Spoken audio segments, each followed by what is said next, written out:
the future president of South Africa could be a foreign national. I never thought I would see my brother, the very brother at which we were born from the same womb, on fire. I watched him burn, and I wondered how his flesh hung like tattered rags on his skin.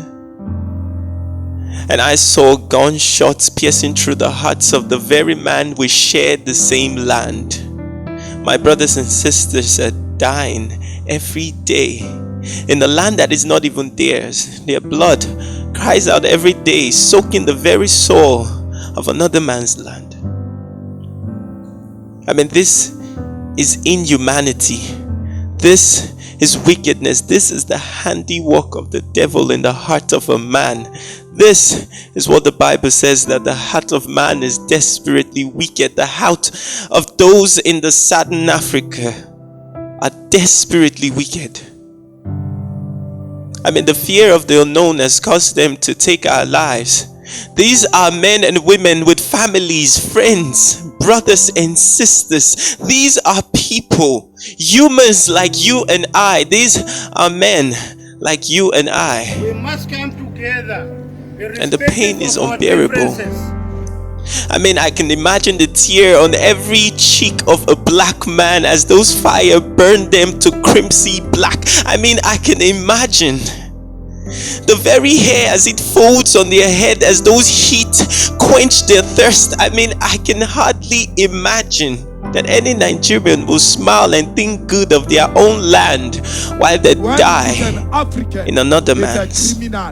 This is the reality that we face right now. This is more than xenophobia. This is more than we ever thought it was happening. This is spiritual. And until we make something out of this, until we take drastic actions, how could you watch your own son die in another man's land? How could you watch your own son be treated like a fugitive? How could you watch your own son lose his blood? lose his head. Being shot with a gun. How could you watch your own son and you claim to be a father? This is the questions that we'll ask every family. Would you watch your son die in the hands of a stranger, or would you take drastic actions to save your children? This is the reality that we face as Nigerians today. And until we make that change, until we'll take that bold step to make a change, until we really make that change that we promised to make, we would never ever become that nation that God has called us to be. We fought for this land. We cannot surrender. Nigeria is a great nation. We should be the world power in Africa. We have saved other nations. For crying out loud, we saved South Africa. We cleared them out of debt. We did so much for South Africans, and yet they choose to repay us with wickedness. That's not the fact. And the fact is that we have our own land, and we should be proud of what we have. And we should develop our nation, and we should make it comfortable. We are not foreigners in an African land. If we don't, we will keep begging. And just as someone rightly said, no parents desires their children to beg from the neighbors, but that we be self-sufficient of ourselves. And we have all that it takes: the vegetation, the land, the oil, the rain, the weather. We have all that it takes to be a great nation, and we are truly a great nation. The giant of Africa now reduced to a mice of Africa. This is not our reality. Nnamdi Azikiwe didn't die for nothing.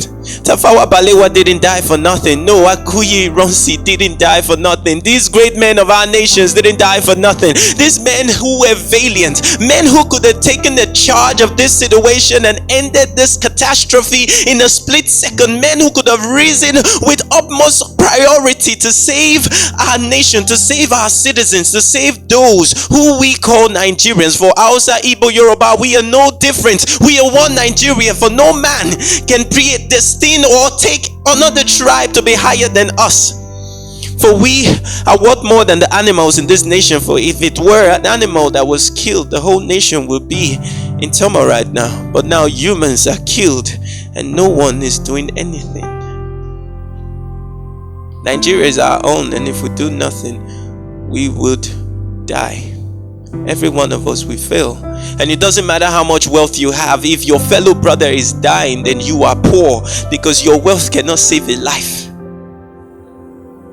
Nigeria, we have to stand strong, and we have to open wide the umbrella and make use of our broom. My name is Eraigbe Moses from AV Multimedia Concept TV. I'm a poet.